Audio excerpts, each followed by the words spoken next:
Bonjour à tous, bienvenue dans l'émission Bonheur au stress, l'émission des gens qui ont choisi de quitter la spirale du stress pour vivre un bonheur authentique. Alors comme vous voyez, je suis dans un endroit paradisiaque ici. J'ai en effet pris quelques jours de congé pour prendre soin de moi et puis j'en ai profité d'ailleurs pour faire le jeûne, pratiquer le jeûne, donc le jeûne ne pas manger. Je conseille toujours un jour de jeûne par semaine et 3 jours de jeûne entre chaque saison. Donc là, j'ai fait un peu plus aujourd'hui, je suis à mon 6e jour de jeûne, je pense. Tout ça pour vous dire que c'est pas du tout dangereux, je suis en pleine forme, j'ai même été courir d'ailleurs ce matin. Et donc, je pense, je ferai d'ailleurs, oui, je ferai la prochaine émission sur le jeûne. Ça fait 30 ans que je le pratique et donc je serais heureux de vous partager mais voilà, ma façon de voir ça, les astuces, les habitudes que vous pouvez mettre en place pour utiliser cet outil de régénération extraordinaire, car le jeûne, c'est d'une puissance extraordinaire pour retrouver la santé et pour se régénérer. Donc ça sera dans la prochaine émission. Alors aujourd'hui, je voudrais vous parler d'un sujet un peu particulier, c'est les attentats. C'est pas le genre de choses dont je parle habituellement dans les vidéos, mais il y a vraiment une dimension psychologique importante là-dedans, c'est que je regarde les gens autour de nous, qui parlent de ça constamment. Je regarde les nouvelles, je vois que c'est très très présent dans la tête de tout le monde en fait ici en Europe. Et bien sûr, vous allez me dire c'est normal. Et en même temps, ce que je vois, c'est que ça crée, ça génère énormément de stress. D'ailleurs, on peut parler même de stress post-traumatique, puisque beaucoup de gens sont traumatisés. Et le fait de regarder constamment des nouvelles sur le sujet, l'évolution des enquêtes, revoir des vidéos qui n'avaient pas été montrées avant, etc., ben, tout ça rajoute au stress. En parler à l'école, ici et ailleurs, entre amis, même parfois en rêver, tout ça rajoute à un état de stress qui ne nous aide pas à être bien dans notre tête ni dans notre corps, et ça va même dégrader notre santé, puisque le stress vraiment c'est ce qui détruit la santé.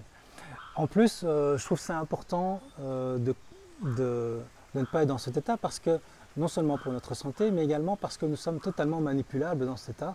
Quand nous sommes dans un état de stress, notre préfrontal ne fonctionne plus très bien. Nous sommes dans le limbique, donc dans le cerveau limbique, cette partie du cerveau où il n'y a pas de nuance, c'est blanc ou noir. L'esprit critique n'est pas là en fait. On est prêt à gober n'importe quoi, on est prêt à voter n'importe quoi, on est prêt à acheter n'importe quoi. Donc personnellement, ça fait plus de 15 ans que j'ai plus la télé, mais moi, ce que je peux vous conseiller, en tout cas, c'est au moins de couper le journal télévisé, parce que dans le journal télévisé, vous avez 90% de mauvaises nouvelles et 10% de bonnes nouvelles. Et je trouve que c'est important de pouvoir voir aussi tout ce qui va bien sur la planète. C'est pour moi la meilleure façon de contrer le terrorisme. Alors, contrer le terrorisme, on peut se dire, mais comment est-ce qu'on peut faire, puisqu'on est totalement impuissant. On n'est pas président, ni ministre, ni financier. Qu'est-ce qu'on peut faire? Eh bien, on peut faire beaucoup de choses, parce qu'en fait, le terrorisme s'adresse à nous. Le terrorisme, c'est quoi? Le terrorisme, c'est pas juste tuer des gens de manière aléatoire, comme ça, avec des bombes. C'est beaucoup plus que ça, en fait. Si on y réfléchit, et beaucoup de gens ne le voient pas, c'est dommage, c'est que le terrorisme, c'est là pour créer la terreur. Donc, c'est pas tuer les gens. Le terrorisme, c'est tuer les gens pour créer la terreur chez la majorité de la population. Et donc, quand nous sommes terrorisés, ben, qu'est-ce que nous faisons? Nous sommes exactement dans l'objectif des terroristes, nous sommes exactement en train de faire leur jeu, nous sommes exactement en quelque sorte manipulés par ces personnes. Et je pense que comme moi, vous ne souhaitez pas être manipulé par de telles personnes. Donc c'est important de ne pas réagir comme ils voudraient qu'on réagisse. Et comment faire? Ben donc c'est vibrer dans une énergie différente. Ne pas vibrer l'énergie de la peur, mais vibrer l'énergie de la bienveillance, l'énergie de la compassion, l'énergie de l'enthousiasme, l'énergie de l'amour. L'amour étant le contraire de la peur, mais ça va équilibrer.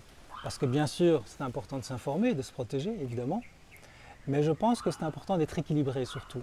Et je vois la plupart des gens sont continuellement dedans, dans ce négatif. C'est important d'équilibrer et d'ouvrir et d'aller voir aussi d'autres types d'informations, d'autres types d'images. Et il y a énormément sur notre planète, énormément de belles images.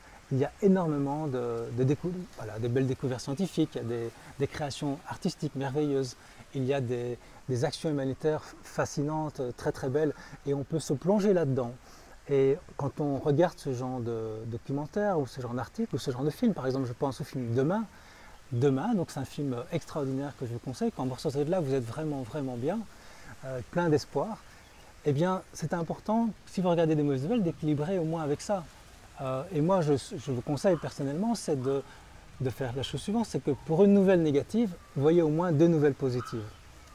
C'est important parce qu'on doit se soigner en fait. Il n'y a pas que ça de négatif, il y a tout l'environnement qui est négatif, donc c'est important aussi de pouvoir porter son attention sur le positif, le beau, l'inspirant. C'est vraiment notre vraie liberté, la liberté est intérieure, c'est la liberté de porter notre attention là où on veut. On peut voir les enfants qui meurent de faim en Afrique, mais on peut aussi voir la beauté en Afrique, dans la nature. Et donc c'est important de voir les deux, bien sûr, mais pas que le négatif, vous voyez. Et on est tous un peu trop dans le négatif pour l'instant. Donc je vous invite, et les médias bien sûr vont à fond là-dedans. C'est d'ailleurs de plus en plus critiqué par des psychologues et des sociologues. C'est en train de créer des peurs dans la population, c'est en train de créer une civilisation de traumatisés, tout simplement. Et donc quand nous sommes traumatisés, nous sommes dans cet état d'impuissance. Il y a une frustration qui est en nous. On n'arrête pas de revoir ces images. Et c'est très très mauvais pour notre santé, je l'ai dit.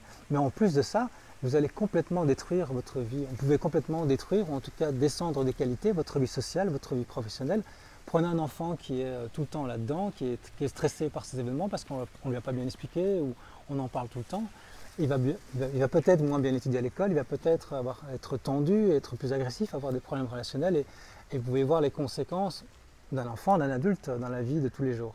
Donc c'est important vraiment de prendre soin de vous et d'équilibrer les nouvelles que vous regardez. Moi, pour ma part, sur mon Facebook privé, je poste de temps en temps des documentaires ou des articles sur ces attentats parce que je trouve que c'est important de prendre la hauteur. Les médias ne disent pas tout et par exemple, savoir qui finance les terroristes, c'est intéressant d'avoir des hypothèses, des études là-dessus. Mais pour ce type d'information, quand j'en mets une, j'en mets au moins 2 positives. Parce qu'il y a des tas de belles choses qui se passent. Et c'est important d'être objectif et pas subjectif. Il y a aussi plein de belles choses qui se passent sur Terre. Alors je vous invite donc à contrer le terrorisme en vibrant dans une énergie différente. Il y a là-dessous une réalité scientifique qui devient de plus en plus évidente. Vous savez que l'électromagnétisme est de plus en plus étudié. Quand je dis vibrer d'une belle énergie, c'est une réalité électromagnétique. Et l'électromagnétisme est rentré dans la biologie depuis quelques dizaines d'années. On peut aujourd'hui mesurer, par exemple, le champ magnétique du cœur. Ça, c'est très facile. Il est 5000 fois plus puissant que celui du cerveau. On peut aussi mesurer le champ électromagnétique du cerveau. Et en fait, chaque processus biologique est à la fois électromagnétique. Et dans chaque processus biologique, il y a des éléments électromagnétiques qui sont en jeu. On peut mesurer grâce à l'électroencéphalogramme, mais pas que l'électricité, mais également le magnétisme. C'est-à-dire qu'on peut aujourd'hui avoir vous pouvez lire sur le sujet, vous avez des magnétoencéphalogrammes qui existent, vous avez des magnétocardiogrammes qui permettent vraiment de mesurer les champs électromagnétiques de ces 2 organes. Pourquoi j'en parle? Parce qu'en fait, c'est comme ça que nous pouvons contrer les terrorismes, c'est-à-dire ne pas vibrer dans la peur, mais vibrer dans une énergie d'amour. L'électromagnétisme, c'est la façon dont nous communiquons entre nous, dont nos cellules communiquent entre elles. Si par exemple, quelqu'un vient s'asseoir à côté de moi et que cette personne est très stressée et très violente, et elle ne nous montre rien, mais je vais le sentir. On va le sentir, on sent tous ce genre de choses. Vous avez quelqu'un qui est très positif, qui est très joyeux, qui s'assit, même s'il ne dit rien, on sent une bonne énergie. On sent les gens à travers ces champs électromagnétiques. Et je vous invite donc à contrer les champs électromagnétiques de peur et de terreur par des champs électromagnétiques de joie, de gratitude, de bonheur, de compassion, de bienveillance, de calme.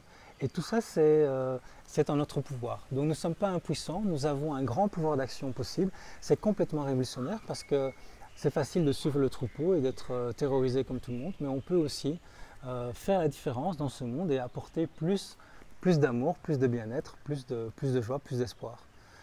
D'autant qu'il y a tellement de choses qui peuvent générer de l'espoir en nous. Alors si vous connaissez des gens qui ont été dans ces attentats, qui sont vraiment très traumatisés, je vous invite à faire comme moi. J'étais moi-même d'ailleurs à l'aéroport la semaine passée, quand les 2 bombes ont explosé à l'aéroport de Bruxelles. J'étais justement dans l'aéroport avec ma fille pour prendre l'avion pour venir ici. Heureusement, on était dans l'étage juste en dessous, mais on n'a pas manqué de voir le chaos, les cris, les blessés, des gens qui pleuraient, dans des états de traumatisme évidemment évidents. Et ce que j'ai fait, j'essaie d'aller en voir quelques-uns et je vous invite à faire de pareil, c'est d'aller leur conseiller de ne pas rester seul avec leur trauma. Parce que quand des gens sont traumatisés, le pire c'est qu'ils rejouent ces scènes d'horreur qu'ils ont vues ou qu'ils ont subi, constamment, même la nuit, c'est constamment, ils n'arrivent pas à en sortir. Si c'est le cas, si les gens n'arrivent pas à sortir du trauma par eux-mêmes, naturellement on pourrait le faire, mais parfois le cerveau, pour certaines raisons, n'y arrive pas, eh bien je vous invite à dire à ces personnes, comme je l'ai dit là-bas, d'aller consulter des spécialistes du trauma. Parce qu'il y a vraiment des spécialistes du trauma qui vous permettent en quelques séances de nettoyer tous ces impacts négatifs dans le cerveau, de diminuer l'intensité émotionnelle en fait en changeant les représentations sensorielles de l'événement. Et donc pas du tout d'aller voir un psychologue, parce que si vous allez voir un psychologue, il va vous faire parler, et ça va raviver encore plus, ça va même l'augmenter souvent, donc c'est contre-efficace. Ce que je vous invite à faire, c'est d'aller voir des spécialistes du trauma. Alors il y a plusieurs écoles, il y en a une très très bonne, pour moi la meilleure, c'est l'Institut Milton Erickson de Belgique, qui a créé justement une discipline particulière sur les traumas. Ça s'appelle la PTR, la psychothérapie des traumas réassociative. Elle a été créée par Gérald Brassine, qui a 30 ans d'expérience dans le domaine, qui est vraiment hyper efficace. Et donc je vous invite à aller voir les personnes qu'il a formées. Il y en a un peu partout en Belgique, en France, en Suisse et ailleurs. Et voilà, si vous connaissez des gens qui sont dans ce traumatisme et qui n'arrivent pas à en sortir, sachez qu'il y a l'espoir, en quelques séances, de diminuer cet impact émotionnel pour que les personnes puissent de nouveau revivre normalement et retrouver goût à la vie. Donc je vous invite en conclusion, vraiment, c'est de vibrer d'une belle énergie pour contrer le terrorisme et contrer l'intention de ceux qui sont derrière les terroristes, l'intention de tous ces terroristes qui sont là pour créer de la terreur. On ne va pas subir ça, on refuse d'être manipulé par ce type de personnes. Et pour notre santé aussi, pour notre bien-être et pour le bien de la planète, c'est vraiment essentiel que dès maintenant, pour chaque nouvelle négative que vous regardez, essayez d'en regarder le moins possible, mais pour chaque nouvelle négative que vous regardez, vous doublez le nombre de nouvelles positives sur lesquelles vous allez vous concentrer. Et d'ailleurs, je vais vous mettre en lien dans la vidéo quelques sites qui sont des médias alternatifs qui, loin des médias traditionnels qui sont dans le négatif, vous donnent également un tas de bonnes nouvelles qui se passent sur la planète. Voilà, je souhaite d'appliquer cette stratégie pour votre bien, pour le bien de tout le monde et pour le bien de la planète.